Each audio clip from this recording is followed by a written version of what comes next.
Donc Sun est né en 2014, mais l'aventure a commencé 2 ans avant, en 2012, où les trois, on va dire, piliers de Sun se sont rencontrés. Donc Céline Pévrier, qui a créé la maison d'édition, moi et Sophie Duc. Nous nous sommes rencontrés en 2012 en créant une revue qui s'appelait Le Chant du Monstre, qui était une revue littéraire et graphique et où nous développions l'hybridation entre le texte et l'image.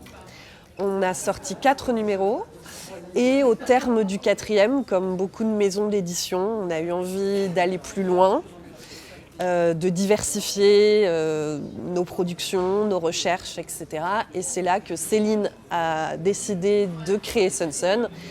Et Sophie et moi avons suivi Céline, donc l'aventure s'est poursuivie à 3.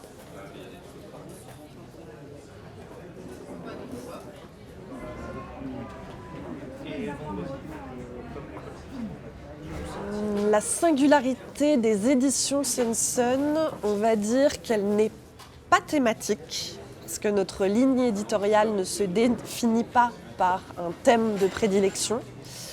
La singularité porte sur notre approche du livre, de l'objet livre, et notre approche de la littérature et du récit en général.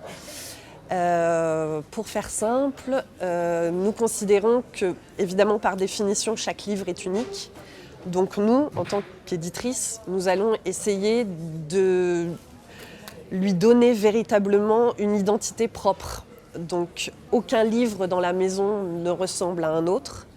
Et nous faisons un travail de recherche graphique, de recherche de format, de recherche de matière, de recherche de papier, véritablement poussé pour chaque ouvrage, que ce soit un ouvrage photo, un ouvrage graphique ou un ouvrage de littérature. Et l'autre spécificité, ce serait aussi la recherche toujours de l'hybridité.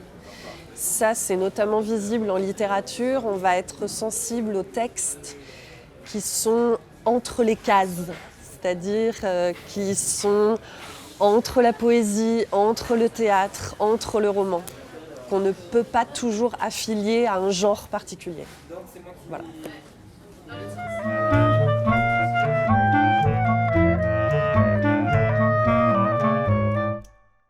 Nos premières collaborations sont issues de réseaux existants en littérature et en photographie, donc des revues auxquelles nous avons participé. Donc nous avons eu la chance de repérer ces auteurs-là et puis de les publier dans les années qui ont suivi. Et les collaborations les plus récentes sont issues de rencontres que nous avons faites, notamment dans le milieu de la photographie, grâce aux grands festivals qui existent, le festival d'Arles par exemple, etc., qui est un vivier de la photographie contemporaine. Et les artistes que nous publions, nous les avons rencontrés entre autres dans ce cadre-là.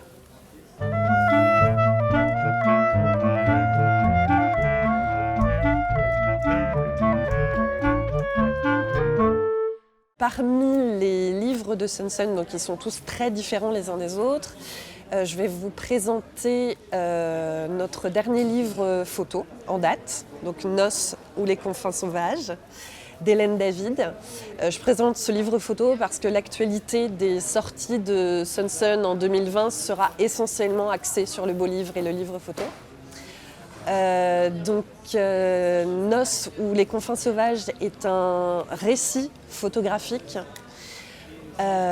qui ne compte pas de texte, sauf un bref poème à la fin. Les photos ont été prises dans les calanques de Marseille, mais le livre n'est absolument pas documentaire.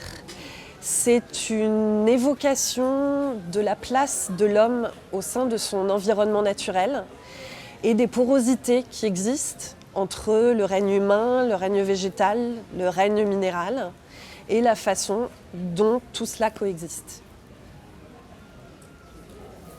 Ce que représente le livre pour moi, 2 choses essentielles et possiblement contradictoires, à la fois un moyen d'évasion hors du réel, une porte ouverte sur l'onirisme, l'imaginaire, le fantasme, la fuite.